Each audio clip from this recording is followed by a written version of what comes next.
তার মানে এখন তারা বোঝাতে চায় যে বড় দল যেহেতু জামাত ইসলাম, সুতরাং সবাই এখানে জুড়ে যাওয়া উচিত। রাসূলুল্লাহ সাল্লাল্লাহু আলাইহি ওয়াসাল্লামের তিরোধানের পর থেকে নিয়ে, ইন্তেকালের পর থেকে নিয়ে আজ পর্যন্ত ইসলামকে নিধন করার জন্য হরেক রকমের বেরকমের বিভিন্ন ধরনের বিষ আমাদের সমাজে ছড়িয়ে দেওয়ার ব্যর্থ প্রচেষ্টা করা হয়েছে।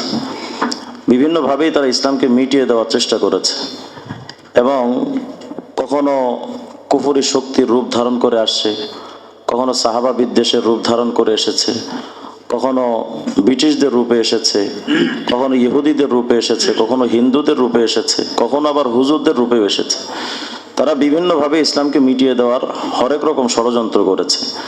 তো আমরা তো আলহামদুলিল্লাহ আল্লাহ পাকের মেহেরবানি, রাসূলুল্লাহ সাল্লাল্লাহু আলাইহি ওয়াসাল্লামের অনুসারী যারা সবাই আমাদের আকাবের আসলাফ, তারা প্রত্যেকটা মতবাদ এবং প্রত্যেকটা ইসলাম বিদ্বেষী সংগঠনকে তারা দুনিয়া থেকে তারা মিটিয়ে দিয়েছেন এবং এটার খাস মেসদাক ছিলেন ওই আয়াতের অকুল জা আল হক ওয়া যাহাকাল বাতিল ইন্নাল বাতিলা কানা যাহুকা। বাস্তবতা হলো ইসলাম বিদ্বেষী যারাই যত শক্তিশালী হোক না কেন, তারা যে একেবারে নিঃশেষ হয়ে যাবে এবং ধ্বংস হয়ে যাবে, এটাই বাস্তবতা।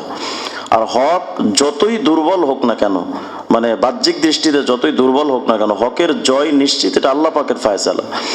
সুতরাং এটা নিয়ে আমাদের কোনো পেরেশান হওয়ার কিছু নেই। আমরা অনেক সময় মনে করি যে, যেমন আমাদের গত কিছুদিন আগে বাংলাদেশের একজন আলোচক, জামাত ইসলামের একজন আলোচক, তিনি বলে বসলেন যে ইত্তাবিউ আসাওয়াদ আল আজম, যে বড় দলকে তো অনুসরণ করো, বৃহত্তম দল যেটা সেটার অনুসরণ করো। তার মানে এখন তারা বোঝাতে চায় যে বড় দল যেহেতু জামাত ইসলাম, সুতরাং সবাই এখানে জুড়ে যাওয়া উচিত। অথচ এই হাদিসের ব্যাখ্যায় আব্দুল্লাহ ইবনে মাইমুন রাহিমাহুল্লাহকে আব্দুল্লাহ ইবনে মাসউদ রাদিয়াল্লাহু আনহু এই হাদিসের ব্যাখ্যায় কি বলেছেন, জাহেলে মুরাক্কাবে গায়রে মুফিদগুলো এগুলো জানেন।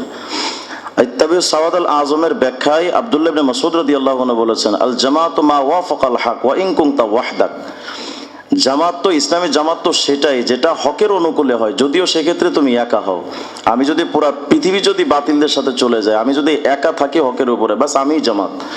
সুতরাং যারা সাহাবায়ে কেরামের ইসমতকে যারা ধারণ করে না, সাহাবায়ে রাসূল আম্বিয়া কেরামের ইসমতকে যারা ধারণ করে না, নিষ্পাপ মনে করে না, সাহাবায়ে কেরামকে যারা সত্যের মাপকাঠি মানে না, যারা মাযহাবগুলোকে অস্বীকার করে, যারা ইসলামের এমন কোনো থিম নাই যে ক্ষেত্রে তারা আঘাত করে নাই, হাদিসের ক্ষেত্রেও তারা আঘাত করেছে, তাফসীরের ক্ষেত্রেও তারা আঘাত করেছে, সর্বক্ষেত্রে আঘাতকারী সেই সংগঠন ইসলামের ধারক বাহক হয়, এটা কিভাবে আমার বুঝে আসে না।